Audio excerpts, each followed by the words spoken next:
এক বৃদ্ধ লোক রাস্তা দিয়ে যাচ্ছিল, তখনই সে দেখতে পেল চারজন সুন্দরী মেয়েকে বন্দি করে রেখেছে। রাজ্যের প্রহরীরা তাদের বন্দি বানিয়ে বিক্রি করার জন্য নিয়ে যাচ্ছিল। বৃদ্ধ লোকটি অনেকক্ষণ চুপ করে ভাবলো, তারপরে দৃঢ় কণ্ঠে বলল, আমি এই চারজনকেই আমার স্ত্রী হিসেবে গ্রহণ করব। তার কথা শুনে তো চারপাশে সবাই হেসে উঠল। সবাই তো তাকে নিয়ে ঠাট্টা করছিল। এই বৃদ্ধ বয়সে এসে ভীমরতি ধরেছে। এমন সময় বৃদ্ধের ছেলে এসে বলল, বাবা তুমি কি পাগল হয়ে গিয়েছো?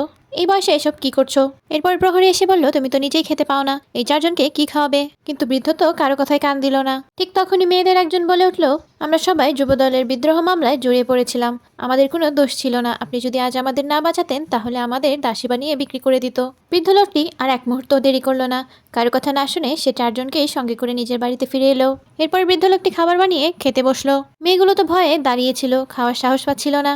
তখনই বৃদ্ধ লোকটি বলল, আমার এখানে এরকম কোনো নিয়ম নেই, তোমরাও খেতে বসে পড়ো। এরপরে তারা সবাই একসাথে মজা করে খাবার খেলো। বৃদ্ধ তার স্ত্রীদের সঙ্গে সময় কাটাতে লাগলো, কিন্তু গ্রামবাসীরা শান্তিতে থাকলো না। তারা বৃদ্ধের বাসার সামনে এসে হট্টগোল শুরু করে দিল।